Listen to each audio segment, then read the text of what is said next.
Vision nocturne, François Harru. 5, 4, 3, 2, 1, 0. Ignition.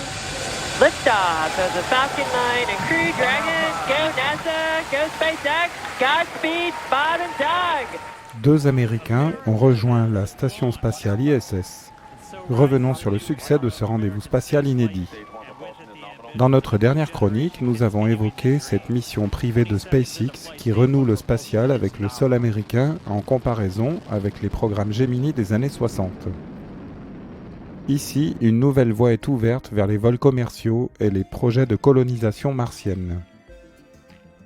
Oubliez le report du premier lancement de mercredi. Dimanche 31 mai, autour de 19h, nos 2 astronautes Doug Hurley et Bob Behnken sont accueillis chaleureusement à bord d'ISS par l'équipe constituée d'1 Américain et 2 Russes. Moins de 24 heures avant, le lanceur Falcon 9 s'élevait dans le ciel de Floride. Pendant que son premier étage récupérable se posait en mètres sur une barge avec une précision inégalée, la trajectoire vers ISS est amorcée. L'arrimage tout aussi précis nous a replongé dans l'ambiance de 2001 l'Odyssée de l'espace, pour le plus grand plaisir d'Elon Musk à la tête de ce projet. Je suis tellement ému que je n'arrive pas à parler. Nous voilà en route pour la colonisation de Mars, a-t-il déclaré.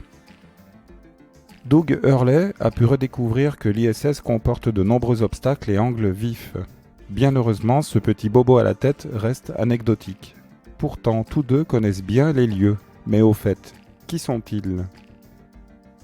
Doug Hurley a effectué 2 vols en navette spatiale, tout d'abord la mission STS-127 en 2009 afin d'installer un module japonais sur la station spatiale, et la dernière mission de navette STS-135 Atlantis en juillet 2011. Il est marié à l'astronaute Karen Nyberg, qui, elle, totalise 180 jours dans l'espace pour 2 missions, STS-124 en navette, puis avec Soyouz pour la station spatiale en 2013.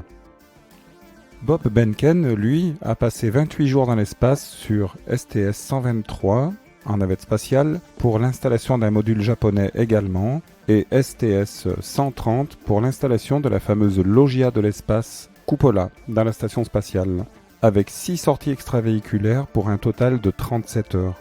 Il est également marié à l'astronaute Megan McArthur, dont le seul vol spatial a été la dernière mission de maintenance du télescope Hubble. Vous l'avez vu lors du départ, ils ont tous 2 un fils. Si la mission baptisée pour l'occasion Endeavour est validée, cette capsule sera apte pour l'ouverture de vols commerciaux dès 2021. Sachez qu'il y a 2 projets similaires, Boeing avec la capsule Starliner et la NASA prépare le module Orion qui sera lancé par la fusée géante SLS.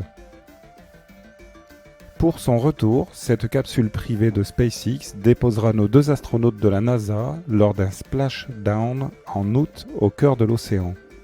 En attendant, je vous souhaite de belles visions nocturnes.